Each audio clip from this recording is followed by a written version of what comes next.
哈哈哈，这个就是2024版的 Megabus Destroyer P5 F273ST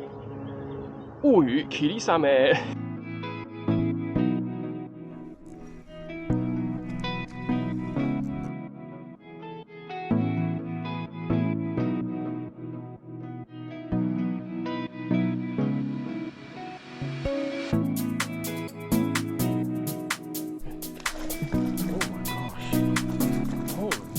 嗨，大家好，欢迎回到百事 Sniper 大鱼视角频道，我是杰瑞。最近比较忙，所以更新比较慢，还请大家见谅。因为在过去的2个多月里面我是跑了6-7个东北的著名钓点，所以呢一直在路上，可能在家里面的时间比在路上的时间还短哈。那今年年初钓具新品信息公之于众的时候我最期待一支钓竿已经到手2个多月了，它就是Megabus Destroyer P5 2024追加型号当中的 F2ST-73 キリサメ物语Bait Strategist 战略家。之所以期待是因为它从各个方面来说都是极端特殊的一支钓竿。首先呢，之前所有的 P5 Destroyer 里面都是单节竿，2024年呢是它第一年出这个 P5 的多节竿，而且同它同一年出的这个展越所不同的是，物语不仅是分体手把，而且呢竿胚也是真的是从中间来分2节，所以它实际上是2本半的设定。收纳长度是1米多一点点。那这一点呢，对很多有携带要求的观众就可能非常受他们的青睐那大家呢也可能更加的感兴趣，因为让体验 P5 成为了更加实际的可能，特别是住在城市里的朋友们。然后呢，从钓竿参数来说，7尺3的长度放在任何黑卢路亚竿当中都算是长竿子的范畴。然后呢，配合它的2力度，还是一个实心竿梢所以这一整套的组合在 Megabus 和日系钓竿当中都是非常少见的。所以呢，这是我心心挂念这支钓竿的原因，因为实在是太特殊了，我一定要体验一把。那说来也巧那天我是5月初的时候早上3点钟起床准备出门钓鱼，那吃早饭的时候就瞥了一眼那个网站，发现物语竟然上架了，所以立即丢掉早饭下单。当时已经是最后一支了，那距离上架仅仅是2个小时。收到订单确认之后我简直都不敢相信我竟然抢到了好了，那接下来我们来细细解读一下物语战略家的一些参数。物语战略家全长7尺3英寸216公分，适合饵重是2到10克，适合钓线是4到12磅，也就是1到3号。钓竿是2力度，也就是 L 的力度。钓子是超快到中的变钓子。碳素握把和疯牛以及超级破坏王一样，不同的是握把上多了物语2个字。扳机也是依然采用的和超级破坏王等初代的 P5 一样的短扳机。低调精致的全金属切削轮座钳锁， EVA 的后手把，竿尾名牌。全竿一共11个富士钛框 SIC 导环，接近竿梢部位用的是微导环。钓竿的收纳是2本半，就是手把加上竿胚。钓竿收纳长度99公分，自重110克。附赠匹配的潜水布竿带，布料相当厚实，每一节都有分立的内带，竿带也附带绑竿绳。钓竿后手把长度26.5公分左右，竿胚是基本在中间的地方做的插接机口，采用的是硬龙剂，有对准点，方便导环对齐。去掉主节的金属保护膜，主节底部的装饰和平衡箍是古铜色的。来看一下主节的插口，它的管壁是非常厚的。主节再插入手把，所有的系口都严丝密缝。从 Megabus 的历史来说物语系列全系列一贯以来都是实心烧的精细竿，所以下面我来仔细看看它的实心竿梢。可以很明显的看出它的实心梢和其余竿胚的不同。那实心竿梢部分外面是光滑没有纹路的，接驳的地方呢是在第4个导环。那物语的实心烧和 Megabass 以前其他的以大蛇啊或者是 Bearing Down 为代表的实心烧是不太一样的，就是它物语的实心烧的力度要大一些，加上同后边杆身的力度配合，那显得实心烧部分不再是绵软无力的那种。实心部分的长度基本上在25公分10英寸左右，那杆尖最细处只有1.4毫米不到，最粗的地方是刚刚超过10毫米。那杆胚整体是非常的细的，是一个典型的 BFS 的设定。物语战略家的参数其实和我以前测评过的多宾士 SA740C 颇为相似，只是多宾士是单节的，而且有18个导环，它的实心烧子也略长，手把略短。我给战略家搭配的卷线器依然是 Shimano Curado BFS XG 左卷，这个平价的 BFS 水滴卷线器性价比是相当的高，外加它的磨砂黑色的外观，同战略家黑色碳铸手把是相当的匹配，类似一个 blackout 的效果。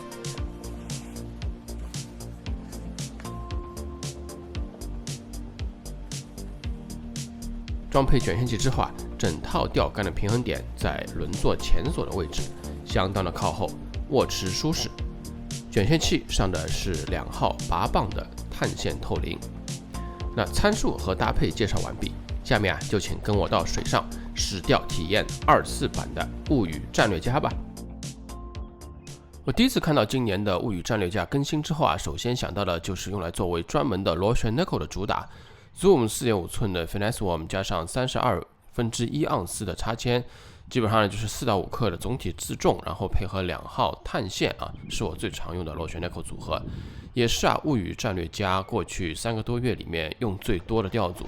那接下去呢，我们就以这样的螺旋 Neko 钓组为例，来具体的讲解这支钓竿的各部分的性能表现，之后呢再说其他钓组和路亚的实用性。抛投方面这个组合可以顺利的压弯钓竿，配合较长的竿身抛投距离可以轻松达到16到18米。像螺旋 Neko 这样的自重较轻，但是空中飞行的时候容易打转，并且风阻比较大的精细钓组在用双轴卷线器的时候本身不适合大力抛投。各种原因在卷线器调整的2期影片中已经详细解释过了。同时因为钩子的挂法和软冲本身很细的缘故，即便大力抛投不炒粉，也容易让钩尖暴露，从而让钓组失去防挂的功能。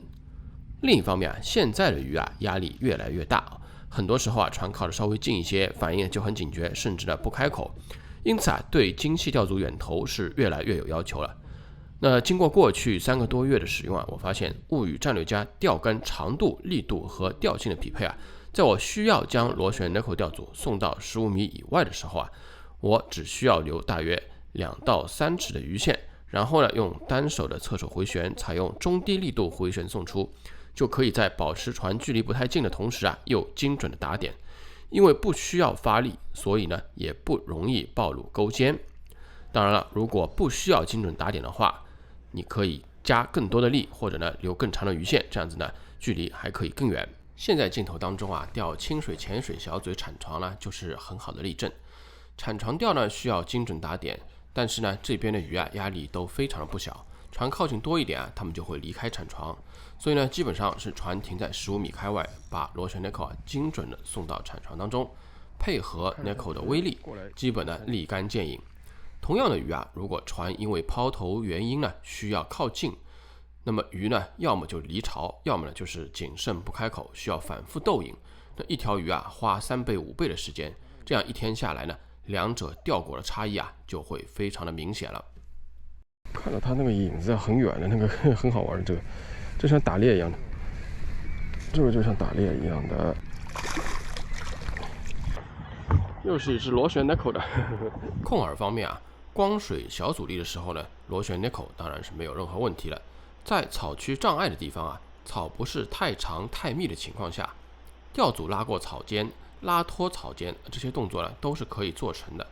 但是草长了或者密了之后钓组带到草之后，想要 pop off 拉脱的话，就不是那么干脆利落。因为低力度变调子的关系，挂住比较多的草之后杆子第一时间是腰部的支点后移，相当于是缓冲掉了不少。然后呢，水底下的水草又是会动的，所以呢也相当于是在缓冲。那两边呢就像拔河一样的你来我往，所以啊有时候要多抽几下，多拉几下啊，才能把钓组从草上拉下来。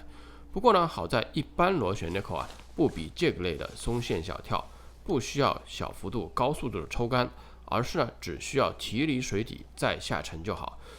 所以呢，物语战略家对于螺旋 Neko 在于稀疏的草区的障碍区啊，呈现控饵还是契合的。那另一方面呢，在硬障碍区，比如像钓导树和石头区的时候啊，实心稍低力度对于控饵的好处就很明显了。特别是导树这类障碍，大家钓过了就知道哈，有时候啊，鱼悬浮在树冠部分的时候呢，你的钓组下去之后，一路上拖回来啊，那一路上就是在一根一根的树杈上碰撞回来。这个实心烧啊，钓这个树枝，特别钓这种轻饵啊，基本上不会挂着的，不是路钩那种饵。像这个螺旋 Neko 的话，有点好处就是什么？你可以很轻很轻的，你可以感觉到它带住这个树枝，线已经搭在这上面了。如果这个时候你的竿梢比较硬的话哦，那你有的时候动作稍微大一点，它把钩子刺进去了。这个的话你就带着它，慢慢的拖，走，哦，拖过来了啊，再放下去，这样子啊，因为它梢子啊漏的时候，毕竟力度要比一般的空心烧要小很多哈。虽然这只的话它不是那么绵软无力哈，所以它刚好恰到好处啊，这个时候很好用。它不是有些那种长实心烧啊，或者呆蛙有些实心烧的话，它非常非常硬的啊，这个不是的，它也不是以前的老 Megabass 的实心烧那种功法啊，所以它是介于两者之间，它有韧性，有弹性，但是又不是纯粹的橡皮泥面条那种，所以呢，就是你带在这个树枝上啊什么的，你不用担心它会刺住啊什么的。而且轻轻的带就行了哈，轻轻的拖过一根树枝，然后放下去，让它存一下，然后再带起来，把它下一根树枝带住了以后，稍微再抖一抖，就拖过来，然后再下去。虽然 Neko 啊是藏钩的，但是呢，藏的钩尖一般呢都仅仅是1-2毫米的钩尖，在细软的虫子里面。那过树枝的时候啊，饵带到了树枝，如果手上力道大一些，然后再用一般的其他钓竿的时候呢，就比较容易让钩尖带出来戳中树枝。那树枝啊，毕竟不是石头，还是会刺一点点进去哈。当然了，你可以弹线，一般都可以解开，但是啊，这对操作性还是有很大影响的。而物语战略家呢，实心烧超快钓子低力度，你手上感觉到带住树枝的时候啊，它杆子啊很多缓冲，那线的另一头没有多少的力量。所以呢，很少有钩子刺出来挂住树枝的情况，这样呢就非常有效的提高了操作性，让我也敢于把钓组往树枝里面丢。当然了，这种操控饵的优势同它的感度也是直接相关的。下面呢还是以鱼口说明。用纯碳线的情况下，无风15米左右张线可以感知明显的钝口。不过在钓螺旋 Neko 的时候啊，我用了更多的侦测咬口的方式呢，还是轻轻的提带钓竿，用实心竿梢的优势，亦或在拉直钓线竿梢弯曲之后呢，直接感知，亦或呢是看实心竿梢的点头，这样的侦测咬口的方式啊，在有风有浪或者啊是有障碍区啊，比如说前面提到的草区或者导树等情况下是相当有效的。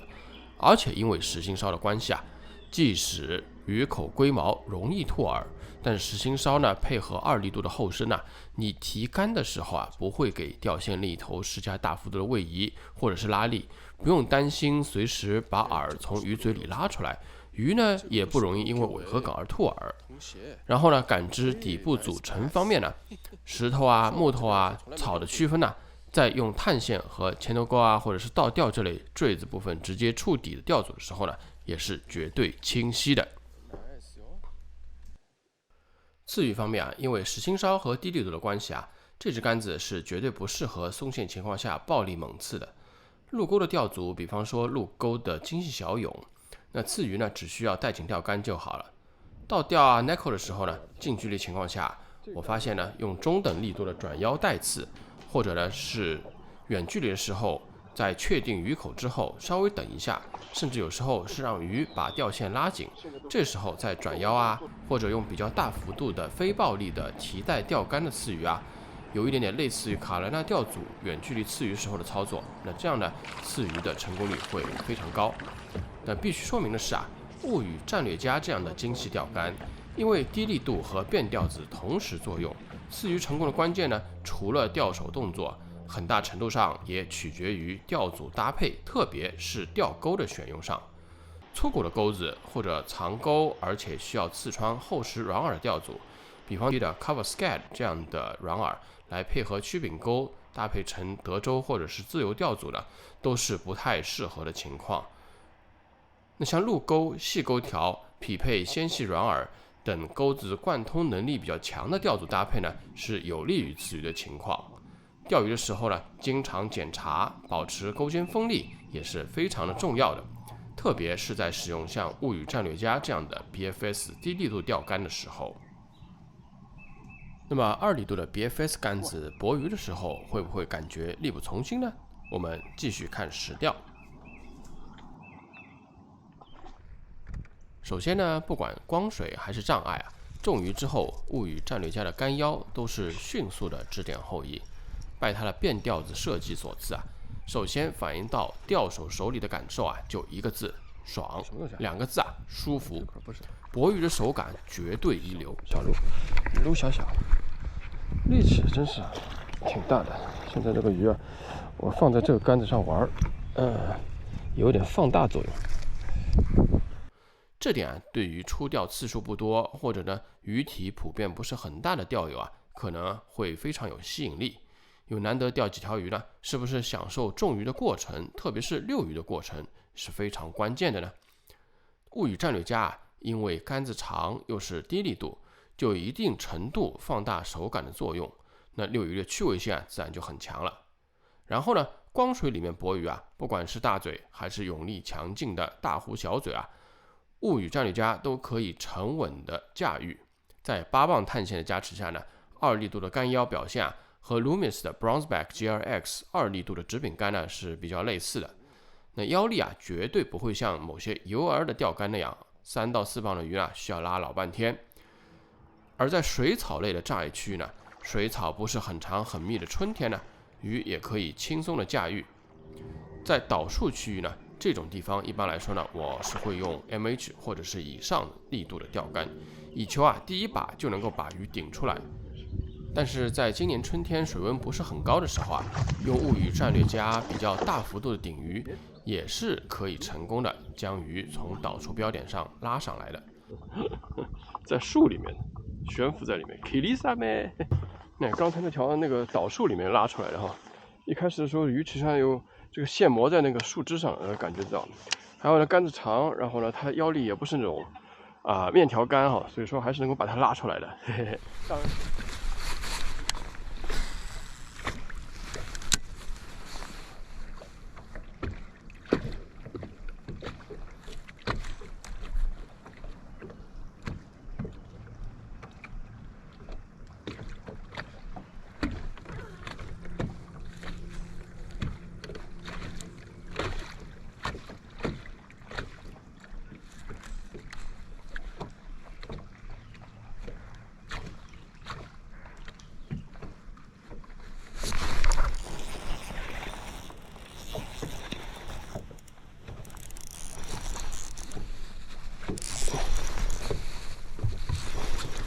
Big one.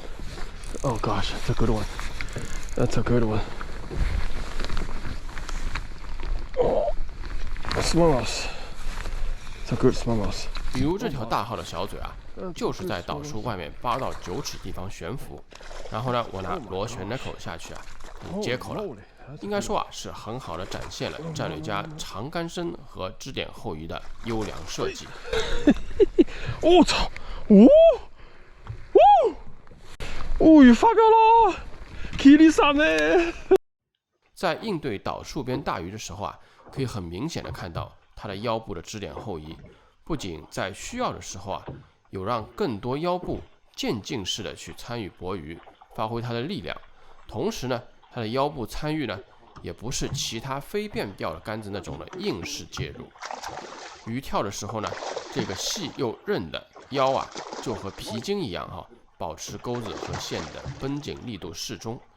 这条小嘴啊，在进网松线之后啊，钩子啊就自动脱出了。那可以想见，如果是一般的非变调杆子，不管是前面鱼发力下潜的时候，还是跳跃洗鳃的时候啊，钩子啊都很可能就直接拉脱了。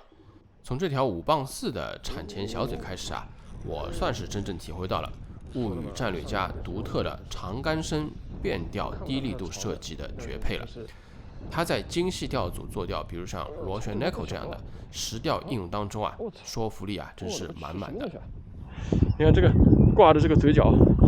哎呀，虽然但是如此这般，还是要实话实说。那2力度实心烧啊，毕竟还是属于低力度的范畴，杆子的应对啊，绝对不是万能的，不然啊就不需要高力度啊、快调子啊等等不同参数的其他钓竿了。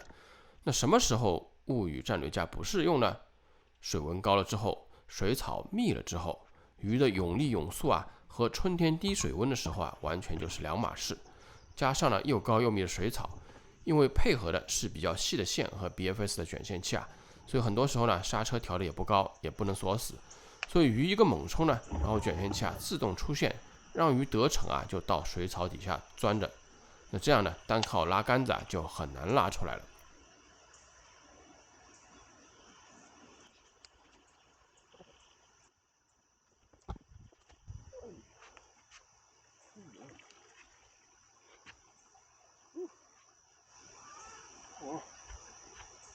这玩意儿，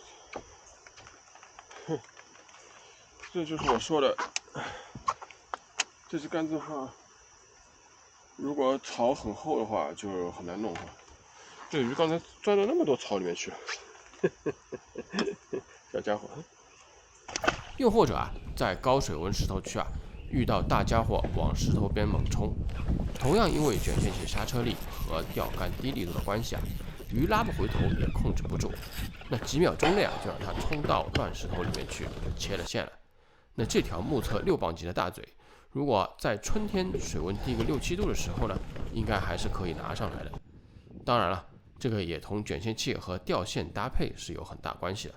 回头呢，我会在高水温水草多的时候呢，改用一般的浅杯双轴来配合 P 线装在物语战略架上，来这样子适当加大刹车力度。所以到这里呢，就是说了螺旋 Neko 的使用全体验。那除了螺旋 Neko 啊，我也用物语战略家钓竿啊，钓了倒钓和精细小泳的踢尾。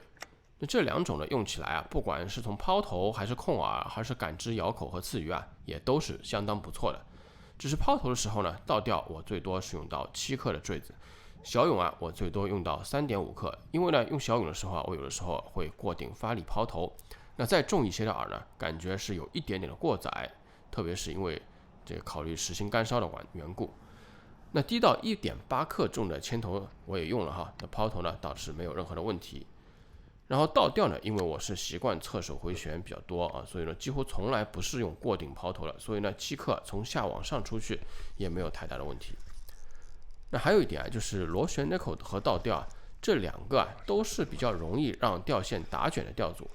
但是呢在用物语战略家的时候呢，钓线打卷的情况比起用直柄竿的时候呢要好一些，这点呢也是比较欢迎的优势。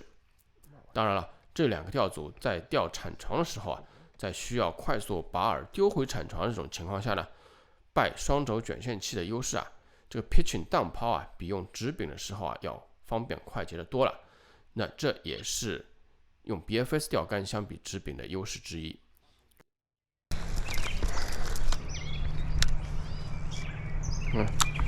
这是摆进去的。然后呢，像 Inchwaki 啊，应该也是比较适合的啊，特别是小克重的。再然后呢，像内德啊、好巴斯多啊、米多斯多啊，我也有试过哈，是可以用，但是呢，我觉得在这支钓竿上，应该说这些钓组啊不是最优解的。那像德州钓组啊、自由钓组和这个啊，我个人啊是不会用物理战略家来做钓的，除非呢是不带挡刷的，像 Micro Jig、微 Jig。那总体说呢，入钩的小钩子精细钓法是可以用的，那不需要干脆跳饵的钓组呢，也是可以用的。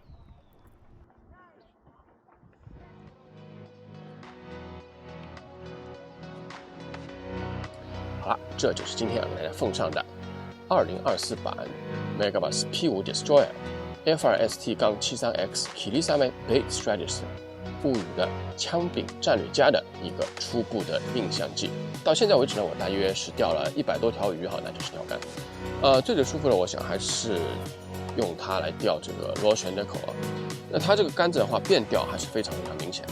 在它这个抛投的饵重范围内啊，它这个饵重范围的话，最多是到10克啊，这个5克左右，基本上在它一半的抛投范围里面啊。你抛投的时候啊，包括你控饵什么的，它这个都是非常比较舒服的，就是说它是比较 crispy 的这个清脆的这种超快钓的杆子钓子啊，就是没有问题。然后它中鱼之后呢，也是非常容易漏的，就漏到后面。还有一点呢，就是再总结一下，就是它这个3叉杆子啊，我们本来就说过，就是说那个它如果是手把插接的话，这个一般来说呢，对它整个杆胚的什么表现啊，包括它投重啊等等都没有太大的影响。那这支杆子的话，因为它是在杆胚中间，是完完全全分离的啊，是真正的2叉的中间，所以我拿来的话，体验第一个就是它过节顺畅性啊，第二的话就是像它的那个平衡感啊，有没有投重啊等等，我很负责任也是很开心的向大家报告，就是说这支杆子的话，你拿在手里面，过节顺畅性肯定是没有任何问题。第二那个投重的感觉也是完全没有任何问题。好了，所以这就是今天要给大家带来的关于2024 Megabass P5 Destroyer